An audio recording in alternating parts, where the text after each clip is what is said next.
Let's all rise in reverence to the Word of God. We're going to be reading from Revelation chapter 7, verse 9 to 12. So this is part of our worship. And so let's honor God as we read His Word. Revelation chapter 7, verse 9, it reads, "After this I looked, and behold, a great multitude that no one could number from every nation, from all tribes and peoples and languages, standing before the throne and before the Lamb, clothed in white robes and palm branches in their hands, and crying out with a loud voice, 'Salvation belongs to our God, who sits on the throne, and to the Lamb.' And all the angels were standing around the throne and around the elders and the four living creatures, and they fell on their faces before the throne and worshiped God, saying, 'Amen. Blessing and glory and wisdom and thanksgiving and honor and power and might be to our God forever and ever. Amen.'" Lord, thank you for your word. I know this is a 2,000-year-old text. But Lord, though John wrote it, and he's no longer here, but you wrote it through him, which means the author of this text is present here with us. Lord, don't speak to us from 2,000 years ago, but speak to us in a new and living way today through your word. Build our faith. In Jesus' name, amen and amen. All right, go ahead and take your seat at batiin mo naman yung katabi mo ng magandang gabi. Magandang gabi for each one. And so we are on our last week of our Victory Bulacan series. It's inhale, exhale. Sabihin nyo nga, inhale, exhale. Yeah, so it's about a divine rhythm. Can you say divine rhythm? So even from the beginning of the world, Genesis 1 and 2, yung katabi natin, galing lang yan sa alabok, di ba? Kaya minsan, kung amoy lupa yan, galing lang talaga siya sa lupa. At kung bakit siya nabuhay, anong sabi? God breathed on Adam, and he became a living being. So even the Tetragrammaton Yahweh, wala naman talagang vowel noon. Ang nag-imbento lang yata ng vowel, yung batibot. Hindi yata yan. So, hindi nyo alam yung batibot. Si Miss Rachel lang yung inabutan ko eh. Miss Rachel. So, kahit yon walang vowel, and it's really YHWH. And how do you read that? And it's really, Yahweh. So, in essence, whenever you mention the name of Yahweh, you're breathing. It's a breath. Which means from the beginning of time, even today, 8.3 billion people existing today, the reason why the family or the creation is expanding is because of the breath of God, that divine rhythm. Hindi na lang yung 8.3 billion people today, but even yung mga taong namatay na noon, can you imagine, it all grew because of the divine rhythm. And so even if that's true for us, as a person, it's also true for us as a body. Yung katabi mo na. Tayo na yung Acts 29. It's a proof that it really grew without hindrance. And so as we inhale and exhale, it is about numerable to innumerable. Let's go back to the text. It says there, "After this, I look and behold a great multitude that is innumerable." So this is the exhale. So the focus of today is about exhale. Okay? Okay. Out of the fullness of your heart, now your mouth will speak. So ano dapat yung lumalabas sa bibig natin kung talagang nakilala na natin si God? At itong nakalagay, "From all tribes and peoples and languages, standing before the throne and before the Lamb, clothed with white robes and palm branches in their hands, and crying out with a loud voice." Oh, here is the exhale. What is the exhale? Salvation belongs to our God who sits on the throne and to the Lamb. Which means, marami tayong kayang gawin. Kaya pa bang bumaba yung gasolina? Kaya pa. Dati nga, mura lang yung gasolina eh. Hindi na nga bumaba yan eh. Hindi naman tayo namatay. Okay naman. Marami tayong kayang gawin. Kaya nating magpamilya. Kaya nating sumakay ng eroplano mula Cape Town hanggang Baliwag. Kaya nating pumunta MOA Arena. Kaya nating mag-SM. Kaya nating mag-Walter Mart. Marami tayong kayang gawin. Except, we could never save ourselves from the problem of sin and death. Look at your seatmate and sabi mo, successful ka. Successful. And then tell him once again, you will die one day. That's the problem. Even if you're so successful, all of your dreams, all of your faith goals, lahat sinagot ni God. Ano problema? Mamatay ka. At sino ang makakasagip sa atin mula sa kasalanan at kamatayan, from sin and death? Kasi kung walang sasagip sa atin, ang totoo, kung galing ka lang sa lupa, fertilizer ka lang. Sabi mo sa katabi mo, mukha kang fertilizer. Kasi, di ba, kinuha mula sa lupa, babalik muli sa lupa. Eh di fertilizer nga. Pero hindi. Because salvation belongs to our God, we're not gonna end up as fertilizers. We're gonna have eternal life. Our death is not the end, but a beginning of the eternal salvation of the Lamb. Ano yung ginawa ng Lamb? Siya yung nagbuwis ng buhay. So that through the cross, He has defeated sin and death on our behalf. Now, I will do some exhaling. Okay? Kasi, so ano yung kailangan i-exhale? Salvation belongs to our God. Sabi mo sa katabi mo, salvation belongs to our God. Yun lang. Ibig sabihin, pag kilala mo na si God, yun yung conclusion. That's the overflow of the heart. Walang ibang makapagliligtas. Kasi kung hindi mo talaga kilala si Jesus, kung hindi mo talaga na-inhale lahat ito, meron pa sigurong ibang kaligtasan. Siguro, pag mas successful ako, siguro pag mas mabait ako, mas maliligtas ako, hindi. If you really know God, then the ultimate exhale would be, there is salvation in no one else except through the Lamb and except through Jesus Christ.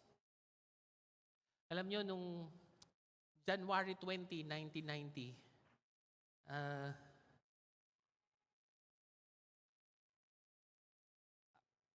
uso kasi yung mga bakasyon nun eh, na, di ba, yung mga pinsan pumupunta. Mababait naman yung mga pinsan ko. Taga-Victory rin sila. Bakit ko ba ito kinukwento? Kakahiya. I'm ashamed of my life, but I'm not ashamed of the gospel. So I'll just tell the story. So it's okay. Everything worked out. Okay, so when the people, our cousins come to our house, I guess it's not really them. It's the sinful nature of people. They were bringing Betamax. Do you know Betamax? The dugo. No, Betamax. The Netflix of 1990. Hindi niyo alam Betamax? Grabe ka naman. Betamax is like so, may dala sila. Ang hirap naman.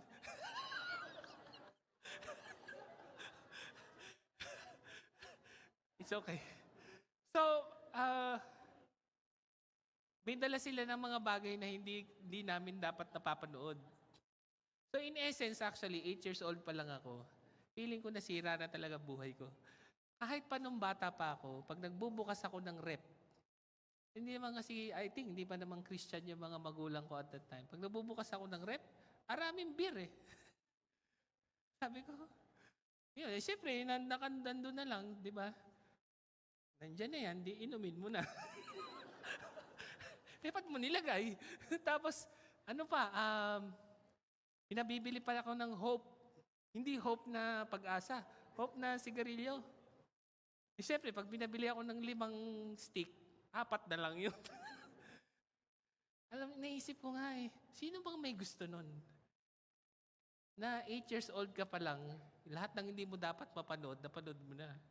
Lahat ng hindi mo dapat ginagawa mo na. Ang totoo, sira na ang buhay ko. But one day, merong kumatok sa bahay namin, nag-share ng gospel sa nanay at tatay ko. Siguro mga January 12, 1990 yan. Tinanggap nila si Jesus. Alam nyo, after a week, tinawag nila ako. Halika, mukhang sira na buhay mo. Halika dito. 8 ka pa lang, sira na buhay mo. Alam mo, shinare nila yung gospel. Simple lang naman. Romans 6:24. For the wages of sin is death, but the gift of God. Do you receive Jesus? Yung wala naman akong naramdaman, tinanggap ko si Jesus at 8 years old. Looking back, I'm now 43 years old. Niisip ko, kailan ba sinimulan ni God na ayusin ang aking buhay? You know, ngayon, di pa rin naman perfect yung buhay ko, but I could honestly say, when I received the gospel when I was 8 years old, the Lord saved me. Salvation belongs to our God. Hindi yan kaya ng mga, psychology mo, ganon. Because the problem is not the mind.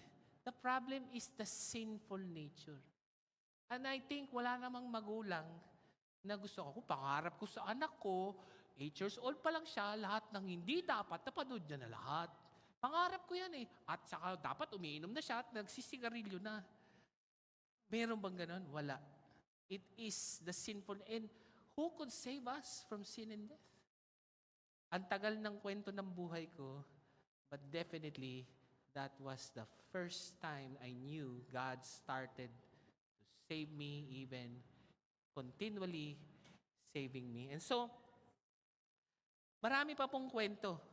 Isa pa pong kwento ng exhale. Mag-i-exhale na ako kasi ang dami ko na-inhale dun sa Mall of Asia Arena. I exhaled a lot of things. Another one that I inhaled there is Tim Johnson. Okay? And he had 2 quotes. He said, when the fathers are in conflict, the next generation pays the price. When the fathers are in covenant, the next generation is blessed. Lahat ng mga share ko, may mga verse yan. Hindi pala ako pwede bumaba. Okay,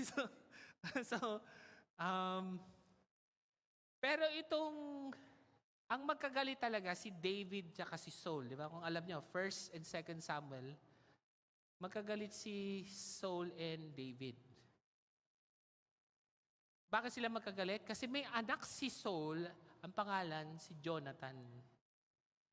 Ang problema, dahil sumusunod si Jonathan kay God, kahit tatay niya si Saul, ang kakampi niya si David. At dahil doon, napabayaan ang anak ni Jonathan na pag sinabi mo ng 5 beses yung pangalan, matututo kang mag-speaking in tongues. Ang pangalan niya, Mephibosheth. Sabi mo, Mephibosheth. Ayun, magtatangas ka na. Mephibosheth. And, alam mo kung anong nangyari? Because the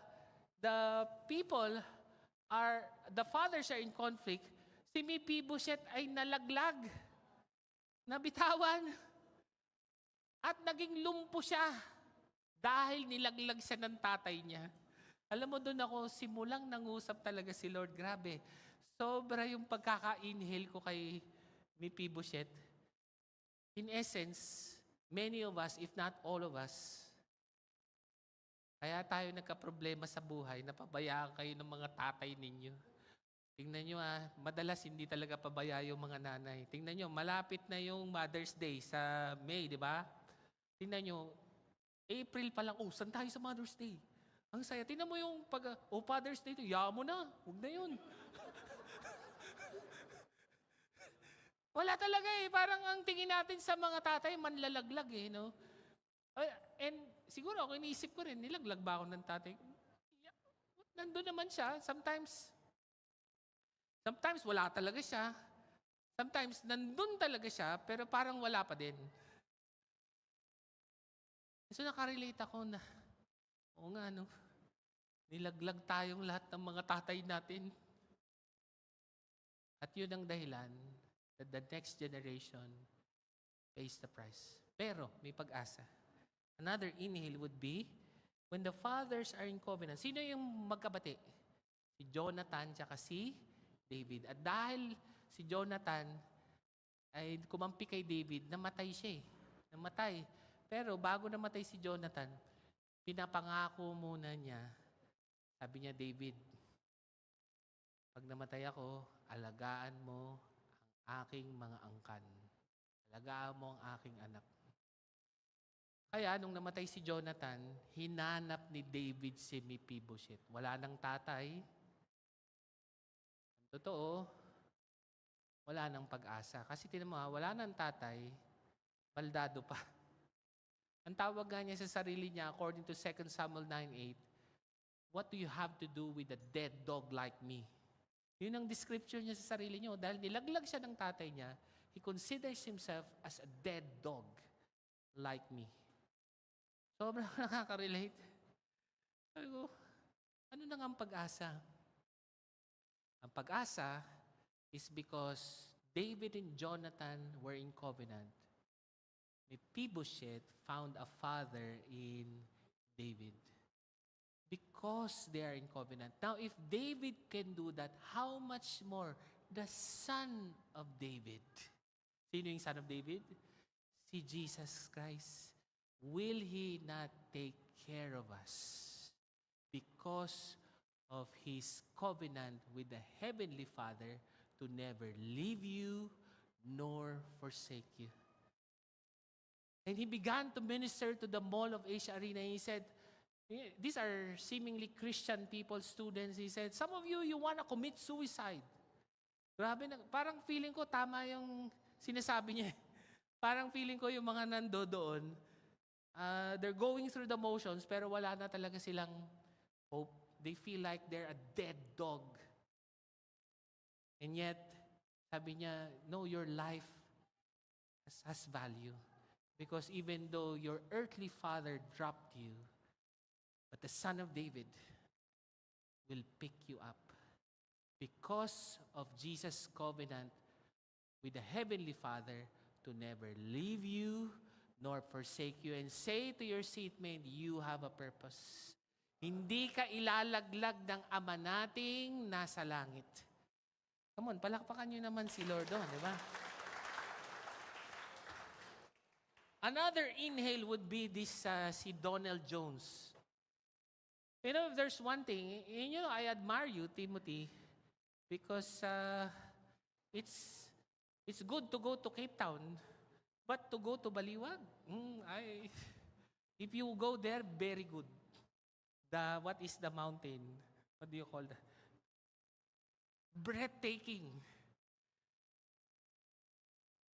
Here, you can't breathe.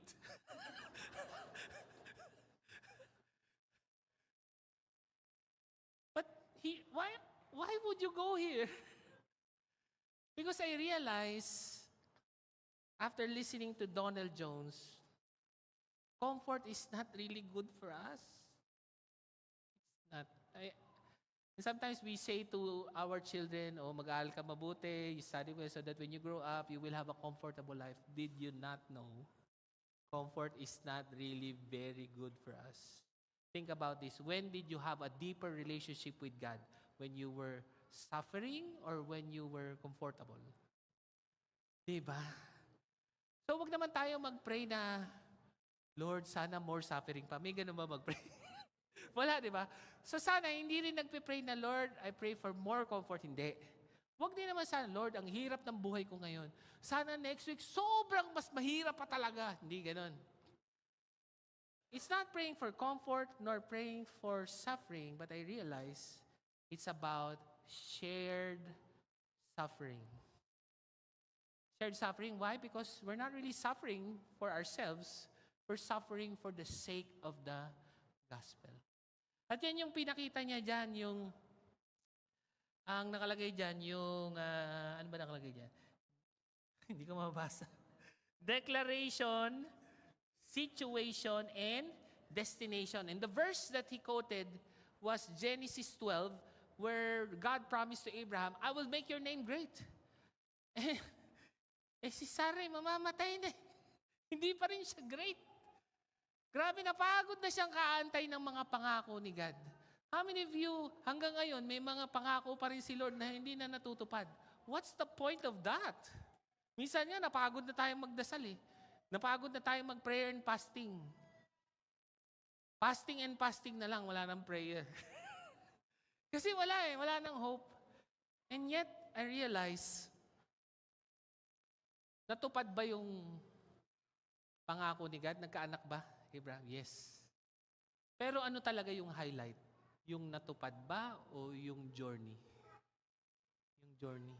Ang hindi nila nakita, kahit inabot sila ng 100 years old, sinamahan sila ni Lord hanggang matupad ang kanyang mga pangako. And the goal was never really just the promise, but the journey with God to His promise. Kaya, na-realize ko, pag mahirap ang buhay, mas lalo nating hinahanap si God. Mas lalo natin siyang nagiging tatay. And that is the point. More than just the answered prayers. Kaya nga sabi ni Donald Johnson, Psalm 2:7 and 8, sabi niya, Ask of me of the nation, and I will make them your inheritance today. Behold, I will call you a son, and I will be your father. Now, yes, maganda yung summer, mag-mission trip. Kasi kung wala siguro si God, hanggang Baliwag transit na lang siguro tayo. Hanggang dito na lang. Pero anong sabi? Tutukan mo yung relationship mo kay God. He is your Father. You are a son and you're a daughter. And because He is a Father, you have the nations as your inheritance. How many of you believe na hindi lang Baliwag, kundi Plaridel, Bustos, buong Bulacan, maging Samar, maging buong mundo, kahit Cape Town will be are we brothers in Christ? That too, beautiful. By the way, beautiful Cape Town. They have a red bus there. When you ride it, they'll go around. You will see penguins. Beautiful. Can you imagine if God is not my Father, will Cape Town be also part of my inheritance? No. So what's the focus? The inheritance? No. Focus on your relationship with the Father. Because He is your Father, then the nations are your inheritance. Kaya, napaka-powerful.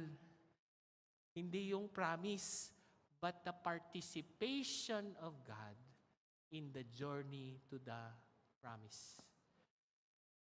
Ito pa ang ganda. Dr. William Merrill. Holy Spirit. How many of you want the power of the Holy Spirit? Lahat naman tayo, di ba? I mean, but he emphasized there is such a thing as a public power and a private power. Madalas, we will say, we want the power of the Holy Spirit to have bold preaching in the campus, signs and wonders, visible demonstration of God's activity, answered prayers, miracles. So that is public power. But what you do not know is there is also a private power of the Holy Spirit. Ano yung mga private power? Perseverance in hardship, faithfulness. When unseen, inner transformation and endurance. Alam nyo, bakit kayo nandito? Ang totoo, pwede namang wala kayo dito. Yung iba nga sa inyo, nag-away pa, baka kayo pumunta dito eh. Huwag na tayo magsimba. Pero ba't kayo nandito? Holy Spirit, help you. Hindi yung sa stage lang. Hindi, grabe powerful oh. Pang Mall of Asia Arena yung power niya. Ako, alam niya. Okay naman yun. Pang Mall of Asia yung power ng Holy Spirit. Pero ang totoo, even more emphasized is the power of the Holy Spirit in your personal life. Miracle din yun, mga kapatid. Bakit handito ka pa rin hanggang ngayon? Why are you persevering in your faith? Why are you faithful even when you are unseen? Why are you enduring? Kagaya yung mga tech sa likod, di ba? Napansin niyo yung tech, hindi sila nakikita. Nakikita lang sila pag may maling ginagawa.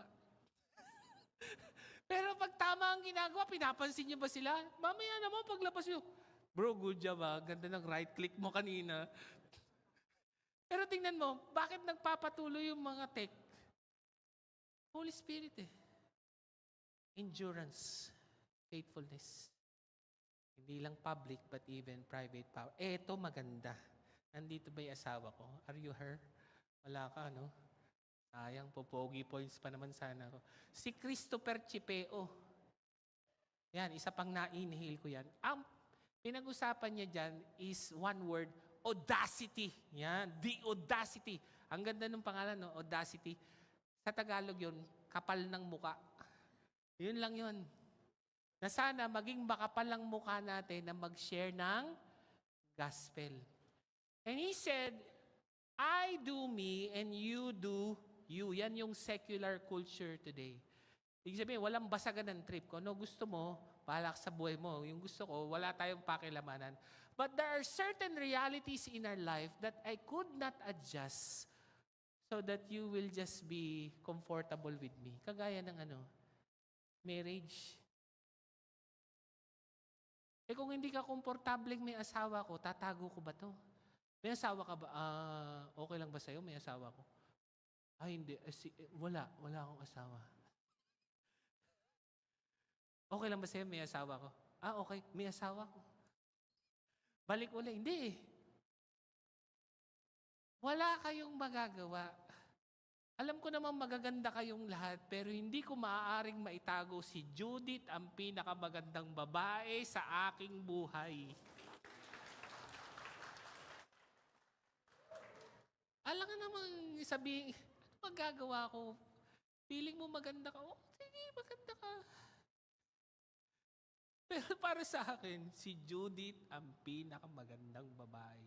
At hindi ko yan pwedeng itago para lang maging komportable ka. In the same manner, bakit mo naman itatago yung relationship mo kay Jesus? Tago mo. Bakit? Bakit? Kasi sa grupong ito, ang pinakamagandang nangyari sa kanila, meron silang motor, meron silang kotse, na wala namang panggas. May bahay, lupa. Kung ano yung pinagyayabang ba nila? Anong magagawa ko? Yan ang mga magandang nangyari sa buhay nyo, pero para sa akin, pasensya na kayo, hindi ako pwedeng mag-adjust. Si Jesus, ang pinakamagandang nangyari sa aking buhay at hindi ko yan pwedeng i-adjust para sa iyo. Yun ang totoo. That is the audacity. Which means, we need to be audacious or makapalang muka para sa mga tamang mga bagay. Yung iba, mag-share tayo ng gospel. Yain ako, pastor eh. Pero pag may TikTok, gumagano ng TikTok. Sabi ko, kala ko pa mayayain ka. Pero pag TikTok, pwede. Ako, alam mo, hindi talaga tayo mayayain. Makapal lang talaga yung mukha natin para sa maling mga bagay. Pero yung mga dapat nating i-glorify si God sa ating pamilya, sa ating kabutihan ni God sa ating buhay, yun ang gusto nating itago. Pero yung gumaganong okay ah.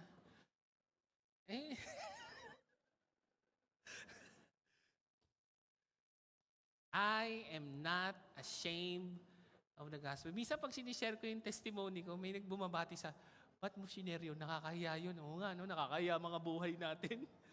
I am ashamed of my life. But as I am ashamed of my life, I am not ashamed of the gospel. For it is the power of God for those who believe. And actually, medyo kinuwento na ni Ron J. Hindi ko nga alam kung dapat ko ikwento. May video kasi. Wag na yung pastor sa Iran. But ganito na lang. Mamaya magkwentuhan na lang tayo. Wag na siguro dito. Baka makulong na naman yung pastor natin. Nakulong na nga eh. Kukulong pa natin uli. Wag na.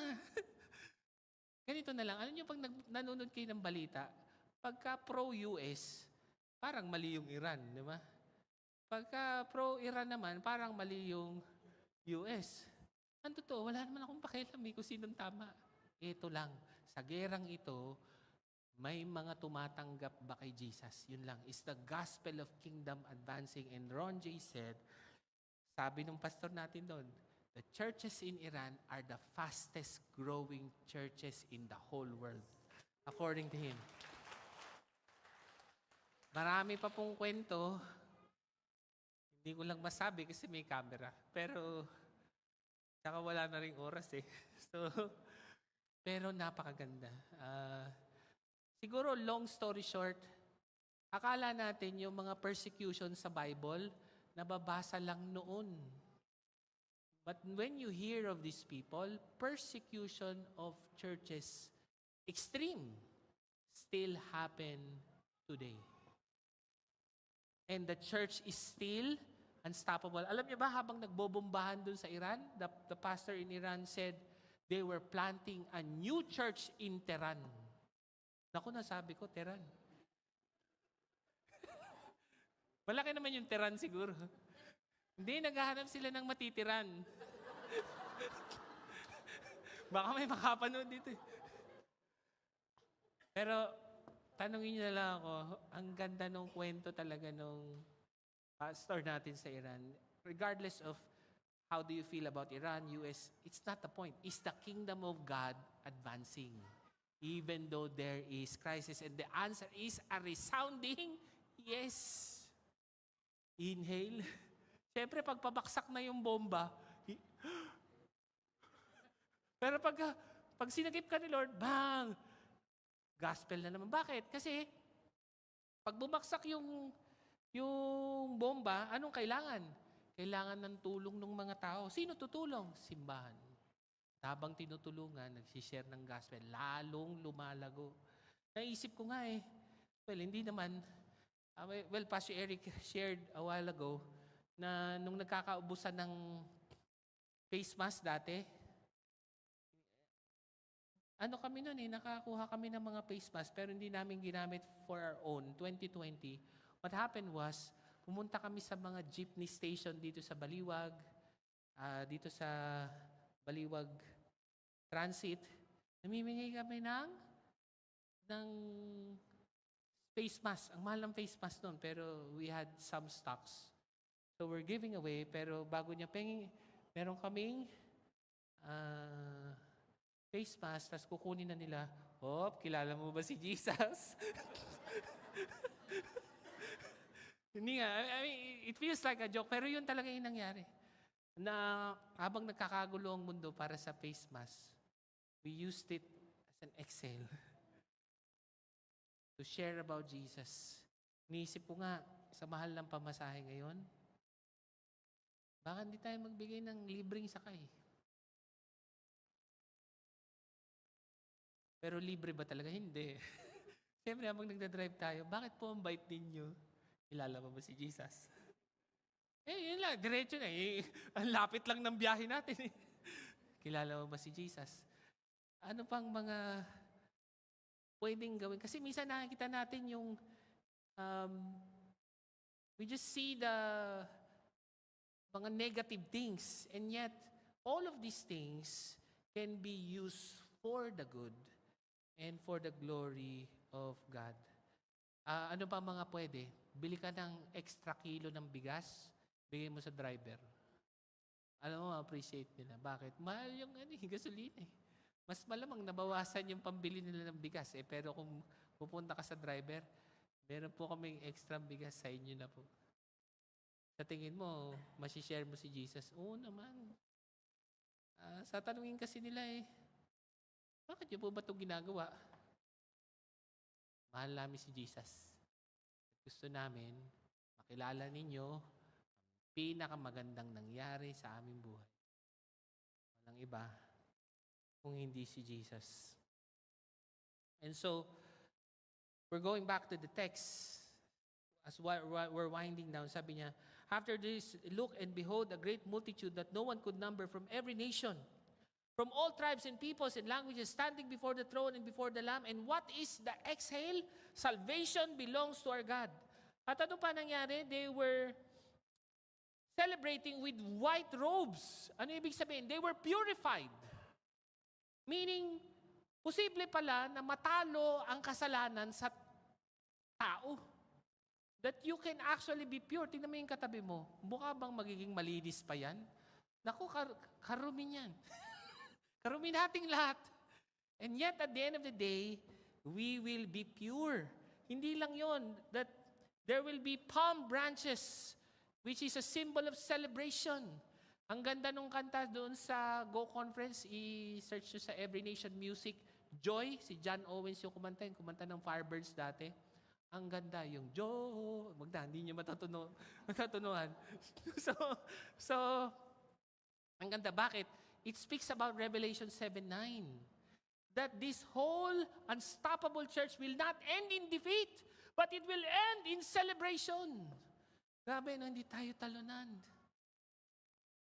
And what is our exhale? Salvation belongs to our God. And what does it mean in a sevenfold doxology? And all the angels were standing around the throne and around the elders. Oh, kita nyo? Kasi iniisip ko, bakit ba natin ito pag-aaralan? Sa langit naman ito nangyayari. May elder eh. Ano ba yung elder? Pastor yun eh.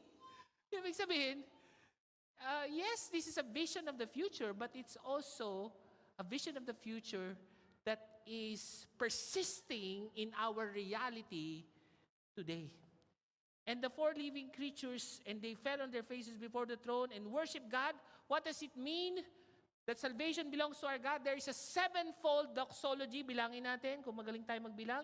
1, 2, 3, 4, 5, 6, 7. Bakit si John naglista ng 7? Because in the Bible, 7 is a number of completion. Ibig sabihin talaga, wala kang ititira. You will decrease and God will increase. At the end of all of this story is that, amen, blessing and glory and wisdom and thanksgiving and honor and power and might be to our God forever and ever. Now, alam nyo, magsasabay-sabay lahat yan. Pero minsan, kinukuha natin yung iba dyan. O yung blessing sa atin, yung glory kay God, yung wisdom sa atin, yung thanksgiving kay God, yung honor sa atin uli. Yung power kay God, yung might atin. Pero alam nyo, it will not work. Salvation belongs only to our God. And that means that it's not just one or two, but all of it. Blessing and glory and wisdom and thanksgiving and honor and power and might be to our God forever and ever. And that is our exhale. And we say, amen to that. Come on, palakpakan naman natin si Lord. And so as we wind down to a prayer time, why don't we ask ourselves, even in the power of the Holy Spirit, is my life balanced between deep communal worship, inhale, and courageous witness, exhale? Why don't you bow your heads, close your eyes, and allow the Holy Spirit to speak to us.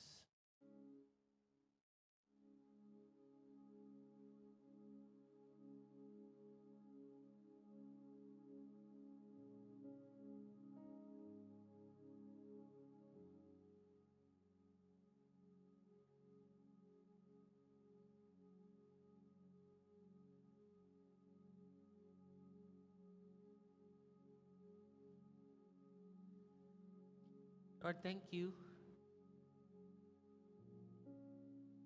for through Jesus Christ, the God who became man, Lord, we are able to know you.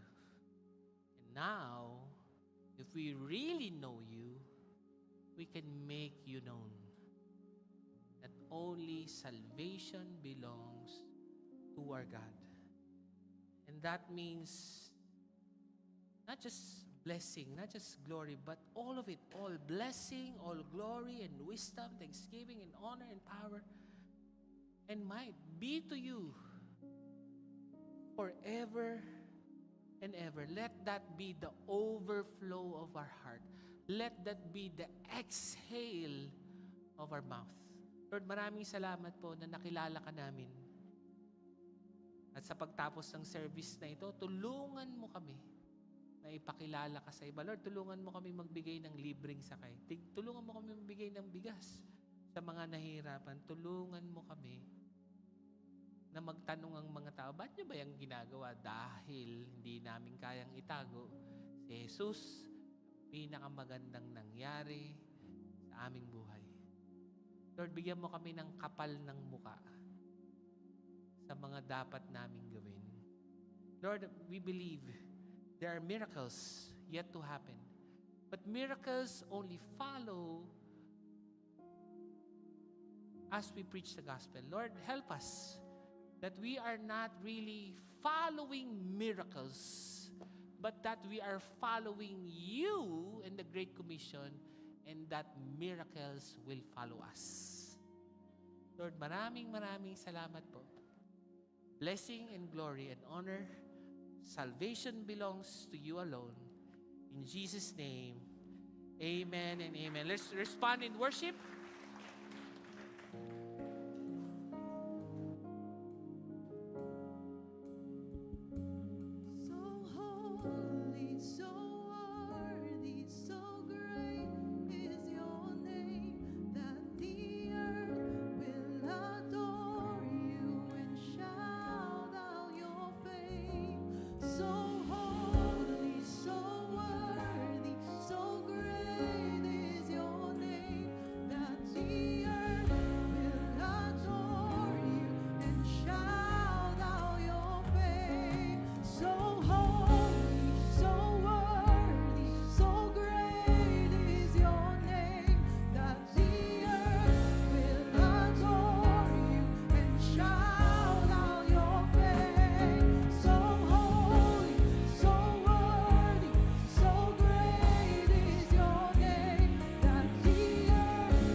Raise up our hands to the heaven, even the resurrected Jesus with resurrection power. In John 20, around verse 19, he said, Jesus breathed on them.